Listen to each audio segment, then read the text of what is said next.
Hayward Podworks. 100 shows, one vision. Our sources explain it all. For more information on upcoming shows or to suggest shows, email brianhayward2026@gmail.com. And now let's get into our show. Hayward Podworks is vision, deep dives into any topic. If you could enhance just one single trait about yourself right now with the goal of, let's say, radically improving your success, your happiness, your entire life, what would you pick? You might think a higher IQ, maybe. Or better empathy. I was thinking maybe just being a little taller. Well, what we found in the source material we analyzed, it argues that 99% of the time, the trait that gives you the biggest return on investment is just confidence. Okay, let's unpack that, because that's our whole mission for this deep dive. We're going to try and give you a really rapid but also comprehensive understanding of self-confidence. Right. How to build it, how to tackle social anxiety, and how it really acts as this kind of master key to unlocking success. Right. And we're drawing this all from the material you provided. And to really get it, we have to start at a pretty surprising place, evolutionary psychology. It sounds like a big jump, I know. Yeah. But you have to remember that humans are, at our core, social animals. We're pack animals. We evolved in tribes. So for millions of years, your actual survival depended on being accepted by the group. It was everything. Being ostracized wasn't just, socially awkward. It was a death sentence. It was a literal death sentence. Think about your great-uncle Jimmy 10,000 years ago. If he was seen as a liability, always fidgeting, signaling weakness, the tribe might just leave him behind. Survival wasn't just about how well you could hunt. It was a popularity contest. Fundamentally, yes. Social success equaled a better chance of survival. That reframes every social interaction, doesn't it? Even today. It's not just about what you can do, but about projecting that you're socially fit. And that social projection is still happening, just, the savannah is now the boardroom. Back then, being the alpha or the queen meant better resources, better mates, better survival odds. And today? Today, confidence acts as this incredibly powerful, unconscious social signal. When someone walks into a room moving deliberately, speaking clearly, we just assume they have a reason to be that composed. We automatically project status onto them. We think they must be wealthy or have good genetics or something. Exactly. That confidence buys them instant respect, attention, and a kind of appeal. It's a mental shortcut for our brains to say, okay, this person is stable, they're reliable, worth knowing. It's a primal attraction. Let's get really precise with the definition, though, because the source material was very clear. Confidence isn't just like being optimistic. No. It's defined as the belief in yourself, and that belief results in a lack of anxiety. It includes self-esteem, of course. You have to like yourself. You have to trust your own judgment, for sure. But confidence is more about the actions you take and the decisions you make. And that's where the corporate example from the reading really brought it to life for me. Imagine you're in a huge meeting. The CEO is there. The stakes are high. And everyone is moving toward a decision that, deep down is just wrong, catastrophically wrong. The confident person in that room speaks up. They don't just voice a concern. They course correct the entire conversation. Confronting their boss if they have to. Yes, because they trust their own insight more than they fear the social consequences. They believe they can handle being wrong. That's the key. And the person without that confidence? They sit there quietly. They're worried about stuttering or being ignored or what their colleagues will think. They miss the chance to lead. But that brings up a really important warning, right? Mm-hmm. The difference between true confidence and what the material called overcompensation. Yes. Overcompensation is that aggressive loudmouth behavior, the person trying way too hard to dominate the room. The little man syndrome idea, or that guy at the gym who shouts with every lift, trying to broadcast strength, but really just signaling insecurity. Precisely. It's misguided because it's usually just a mask for anxiety. True confidence, on the other hand, can be incredibly quiet. Reserved, controlled, stoic even. They don't need to fill every silence.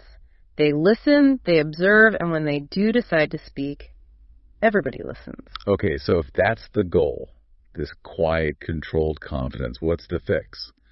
The material gave a surprisingly simple piece of advice. Be kind, be yourself. It sounds so simple. But it's about deep authenticity. Confidence means you're comfortable enough to just say what you think and own your interests without apologizing for them. If you love 80s sci-fi comics, you talk about them with passion. You don't hide it. And the social effect of that is what? If you aren't trying so hard to impress people, they unconsciously assume you're already worthy of their attention. You're not looking for validation, so you must be the alpha who doesn't need it. It inspires trust. And respect. And this is the part I love. Kindness and generosity are actual confidence signals. How does that work? Well, if you're building others up, complimenting them, it suggests you're not threatened by their success. And if you share your resources, your time, your knowledge, it signals abundance. That is far more impressive than shouting. Okay, that covers the mindset. But what about when someone has high self-esteem? They believe in themselves, but they just hesitate to act. What's that biological block? It's a huge one, and it's wired deep inside us. To get from belief to action, we have to talk about risk aversion. Right. This is where it gets really interesting for anyone trying to make a change. We are fundamentally more motivated by the fear of loss than we are by the promise of a reward. Our brains are built to prioritize safety over opportunity. It kept us alive, you know. You avoid the bear, even if getting past it means finding a feast. Always. And that wiring is still there, even when the stakes are tiny. The material had that statistical example. You offer someone a $10 bet. There's a 60% chance to win $50, but a 40% chance to lose the 10. Most people walk away. Most people walk away. The fear of losing that $10 is more powerful than the chance of a big win. This stops us from taking all sorts of risks, big and small. And it leads to that frustrating indecision. Standing in the grocery aisle, agonizing over what cereal to buy because you're afraid you'll regret it. Or not being able to choose a restaurant for dinner because you're scared your partner won't like it, which just makes you look, well, weak. In a group, that gets even worse. It combines with what psychologists call diffusion of responsibility. Yes. When everyone is responsible, nobody feels responsible enough to act. That classic experiment with the smoke-filled room. Exactly. People just sat there as smoke filled the room because nobody else was reacting. They assumed it must be okay. They waited until they were literally choking because no one had the confidence to declare an emergency. That paralysis is the real danger. In a crisis, a friend is choking, a project at work is failing. Doing something, even if it's imperfect, is almost always better than doing nothing. And that's the big takeaway for you listening right now. To be a leader, to earn respect, you have to adopt the mindset of risk be damned. You have to be okay with the worst case scenario if you act, because it's usually better than the scenario where you freeze. Okay, so that's the mental block. But what about the purely physical fear, the panic? The racing heart, the stuttering, the butterflies. How do we fix that? That physical panic is the full fight or flight response.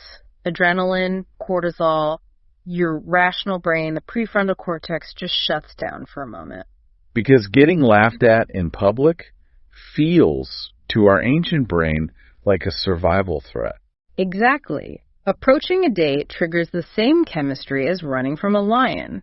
And to fix this, the source material goes deep on cognitive behavioral therapy, or CBT, specifically desensitization. So the anxiety reinforces itself. How does the cognitive part, the thinking part, make the physical panic worse? Because your brain doesn't really distinguish between what's real and what's vividly imagined. When you visualize failing, the laughter, the rejection, the same fear circuits in your brain light up as if it were really happening. So you're basically getting laughed at in your own head over and over. Dozens of times a week, maybe. And each time you're reinforcing that panic response, CBT aims to break that link. So how do you do that? It's a two-step process called cognitive restructuring. First is thought challenging. You have to stop that mental movie and ask rational questions. Is it really likely my friends would ignore me? And if they did, would it even matter in a month? You force your adult brain back online. That's step one. And the second part is the active part, hypothesis testing. Or desensitization. This is where you literally go out and test your fears in small, controlled ways. The goal is to prove to your brain that the worst case isn't a survival threat, it's manageable. Can you give us a practical example of that? Sure. If you fear misspeaking, you might go out and intentionally stutter a tiny bit or make a trivial complaint at a cafe. You face these micro fears and you realize, okay, I survived, my heart is pounding, but I'm fine. You're teaching your body that the panic is an overreaction. So that's the behavioral fix. The source also touched on the chemical side, what are called social nootropics. Yeah, and it gave some strong warnings about things like benzodiazepines, which increase GABA but make you slower and less interesting. It focused more on safe nutritional support for calm. And the main one it highlighted was inositol. Inositol, sometimes called vitamin B8. It's involved in cell signaling and links to both alertness and calm. It's described as promoting a calm focus without any sedation, and it has no known side effects. And the recommended stack was magnesium, vitamin C, inositol, and L-theanine. But why was caffeine singled out as the number one enemy of anxiety? Because caffeine works by blocking adenosine, which is the brain's natural calming neurotransmitter. When you block adenosine, you are, by definition, reducing calm. Caffeine is literally fight or flight in a cup. Okay, that's a powerful fix for panic. Yeah. But to fight chronic low esteem so you don't need that Band-Aid, we have to go back inside. The source had 3 core strategies for this. The first one is really simple. Reminisce. We all have a negativity bias. We dwell on our mistakes, so you have to actively fight that. Write down your accomplishments, recall compliments people have given you, replay your wins in your mind. It's like CBT for your past. The second strategy is about self-preservation. Surround yourself with positivity. Toxic people often have low confidence themselves, so they try to tear others down. You have to cut those people out. Spend your time with people who build you up. Your environment really does shape your emotional state. And the third one is the most actionable. Improve yourself. Actively work on things you see as flaws. Your physique, a skill, your social abilities. It's not about being perfect. It's the act of trying that gives you this huge boost in self-worth. You're proving your own competence to yourself. And this whole challenge is made so much harder by what the source calls social comparison theory. Oh, absolutely. We're constantly comparing our own outtake reels. We know all our bad days and secret fears against everyone else's perfectly curated highlight reel on social media. It's an impossible comparison. It is. So the fix is to find attainable role models. People who inspire you to be a better version of yourself, not a copy of some fake perfect image. But the single most powerful tool for inner worth, the one the material really hammered home, was knowing your mission. this is everything. Your self-esteem becomes tied to success and things that genuinely matter to you. If your life's mission is, say, developing clean water technology, a clumsy social interaction just doesn't hurt as much. Your worth comes from your mission, not from other people's approval. It makes you, as the source said, socially untouchable. And that purpose fuels two really magnetic qualities: charisma and flow. Exactly. Passion makes your body language congruent and powerful. When you talk about your mission, you become animated. Your voice has conviction. That's real charisma. And flow state. Yeah. That's like the positive version of fight or flight, right? It is. When you're totally absorbed, that nagging prefrontal cortex goes quiet. Your brain floods with positive hormones, serotonin, anandamide, and you become incredibly focused. Conversations just flow. And that state is magnetic to be around. This all creates a powerful feedback loop. The confidence of success. Confidence leads to success, and success builds more confidence. Think about any new project, a business, a fitness plan. If you lack confidence, you half-start it. You only give 50% effort. So if you fail, you can blame the half effort. Right. It's a self-protection mechanism that guarantees failure. But if you were 100% certain it would work, you'd give 100% effort, and success would be almost guaranteed. Confidence is certainty. Confidence is certainty, and if you build that internal certainty, you get success, which validates the confidence. It's a virtuous cycle. And that cycle plays out socially, too, in what the material called the law of attraction. If you believe in yourself, other people just follow along. At work, it means you speak up, you take risks, you get promoted, and in dating or social life, it signals you're a high-value person, which makes others want to impress you. Let's get to the surface-level boosters, the quick wins. Fit, strong, and stylish. These are the fastest signals of status and genetic value you can send. Being physically strong sends a primal message of competence. The source even says being physically superior to someone gives you an infinite confidence edge in a conversation. And for fitness, where should you focus for the biggest impact? For men, it's about conveying size and power shoulders, chest, arms. The incline bench press was highlighted for building the upper chest, which is visible under a shirt. For women, it was more about proportion, so exercises like squats or kettlebell swings. And what about style? It's not about being rich. It's about signaling that you understand the rules, and then you apply your own style within them. The clothes have to fit you perfectly. So, buy fewer better things, never wear baggy clothes, and get your clothes tailored. It makes a world of difference. So you have the inner belief and the outer appearance working together. To tie this all up, the source offers one final ultimate tool for managing all of it. Meditation. And it's not mystical, it's just conscious concentration. It's learning to detach from your racing thoughts and choose where you put your focus. You literally learn to let go of anxiety. And there are huge physical benefits. Yes. The slow, deep breathing directly activates your parasympathetic nervous system. That's the rest and digest state. It turns off fight or flight. Over time, it actually makes you calmer, happier, and even increases the thickness of your cortex. Okay, let's put it all together. A practical scenario.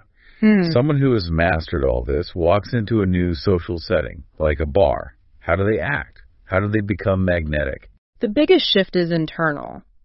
They are looking for people to be friends with, not people to impress or pull.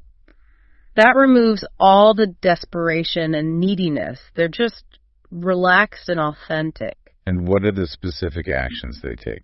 First, they smile. A real smile is confident and generous. Second, they talk to the whole group, not just zeroing in on one person. That sends a powerful social signal that they're comfortable and desirable. They're just open, friendly, and operating from their own sense of self-worth.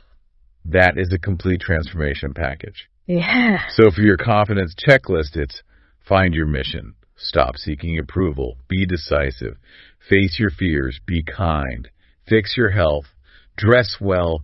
Meditate. And find good role models. It's not an overnight fix, but the shift from anxiety to certainty, it is so worth the effort. It changes the entire trajectory of your life. And the source material leaves us with one last provocative thought that really brings us full circle. It says your current confidence level is what determines if you'll put 100% effort into a new venture, or if you'll half-start it to protect yourself. So if certainty is what determines effort, what area of your life are you currently not succeeding in simply because you haven't yet built the confidence to fully commit? It's probably not laziness. It's a need for certainty. So what small certainty can you build today that will guarantee a much bigger success tomorrow? Hayward Podworks. 100 shows, one vision. All right, this is Hayward Podworks, and that's today's episode. If this helped you, do me a favor, hit follow, leave a quick rating, and share it with one person who'd get value. Want the extras, links, and new drops? Check the show notes. Until next time, stay sharp, stay consistent, and keep building. Hayward Podworks. We'll talk soon.